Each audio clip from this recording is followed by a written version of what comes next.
آج لاہور کا موسم سارا دن کافی خوشگوار رہا ہے، البتہ پاک بھارت کشیدگی کی وجہ سے فضا میں ایک ٹینشن کی کیفیت ضرور رہی ہے، خاص طور پر والٹن کے ایریا میں، جہاں صبح سویرے شہریوں نے مختلف دھماکوں کی آوازیں سنی اور تقریباً ریس کورس پارک تک ان دھماکوں کی آوازیں سنی گئی۔ والٹن ایریا میں چونکہ ملٹری انسٹالیشنز ہیں، ملٹری تنصیبات ہیں اور خاص طور پر حساس عمارتیں ہیں، تو ان کو نقصان پہنچانے کے لیے جو بھارتی ڈرونز آئے تھے، ان کو ہٹ کرنے کے لیے جو بھارتی ڈرونز آئے تھے ان کو مار گرایا گیا ہے، اور تقریباً والٹن ایریا میں 3 بھارتی ڈرونز مار گرائے گئے ہیں۔ پھر دوپہر کے قریب ہم نے والٹن ایریا سے مختلف فائرنگ کی آوازیں بھی سنی، اور بعد میں پتہ کرنے پر معلوم ہوا کہ سیکیورٹی فورسز کی جانب سے یہ دراصل ایئر سٹرائک ویپنز کے ذریعے سے ٹیسٹنگ کی جا رہی تھی۔ لاہور کی اگر میں بات کروں تو مجموعی طور پر لاہور کے اندر آج بھی معمول کی صورتحال تھی۔ تعلیمی ادارے، چونکہ اس سے پہلے کل تعلیمی اداروں کو بند کر دیا گیا تھا اور آج تعلیمی اداروں کو کھولنے کا نوٹیفیکیشن جاری ہوا تھا، لیکن آج چونکہ ایمرجنسی کی صورتحال پھر نافذ کی گئی ہیں، اور خاص طور پر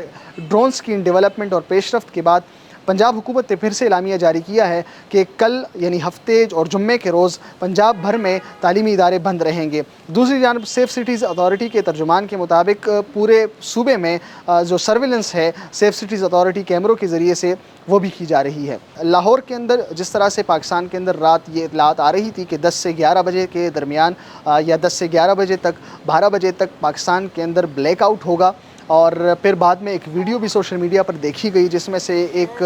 پولیس کی ایک گاڑی کو یہ اناؤنس کرتے ہوئے سنا گیا کہ شہری 10 اور 10:30 بجے کے بعد اپنے گھروں کے لائٹس آف رکھیں۔ البتہ آفیشیلی ایسی کوئی اطلاعات تو نہیں تھی، لیکن لاہور کے اندر بھی بلیک آؤٹ کی اس پریکٹس کے اوپر ہم نے مختلف نجی سوسائٹیز کے اندر عمل ہوتے ہوئے دیکھا ہے، جہاں شہریوں نے اپنے گھروں کے لائٹس کو آف رکھا۔ یہ دراصل وار ٹائم سچویشن کے اندر ایک پریکٹس ہوتی ہیں، جہاں پر دشمن کو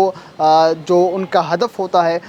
اس میں آسانی ختم کرنے کے لیے یہ پریکٹس جو ہے یہ عام ہے اور اس کو استعمال کیا جاتا ہے۔ مجموعی طور پر پاک فوج کے ترجمان نے جو تفصیلات دی ہیں اس کے مطابق رات گئے پاکستانی فضائی حدود کے اندر بھارت کے مختلف متعدد ڈرونز داخل ہوئے، جس میں سے پاکستانی فوج نے، سیکورٹی فورسز نے 25 ڈرونز پاکستان کے مختلف شہروں کے اندر مار گرائے ہیں، جس میں سے راولپنڈی، کراچی، اٹک اور لاہور سمیت دیگر شہر شامل ہیں۔ آج بھارتی وزارت دفاع نے ایک اعلامیہ بھی جاری کیا، اور اس اعلامیہ کے اندر انہوں نے اس بات کی تصدیق کی ہے کہ بھارت نے پاکستانی فضائی حدود کے اندر ڈرونز حملے کیے ہیں۔ انہوں نے ساتھ یہ الزام بھی عائد کیا ہے کہ ہمارے ڈرونز حملے دراصل پاکستانی حملے کے جواب کے طور پر تھے۔ ان کے مطابق پاکستان نے رات گئے بھارت کے مختلف شہروں پر ڈرونز اور میزائل حملے کیے، اور خاص طور پر انڈین سیکرٹری خارجہ کے مطابق پاکستان نے بھارتی پنجاب کے اندر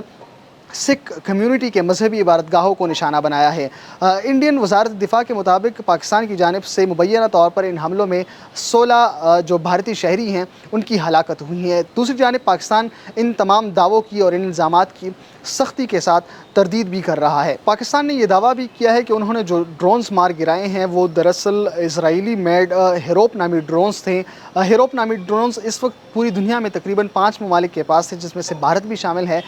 جہاں بھارت کے پاس یہ تقریباً 2019 سے ہیں، اور یہ ڈرونز جدید ٹیکنالوجی سے لیس ہوتے ہیں اور ان کو خودکش ڈرونز بھی کہا جاتا ہے۔ یہ بیک میزائل کا کام بھی کرتے ہیں اور سرویلنس کا کام بھی کرتے ہیں۔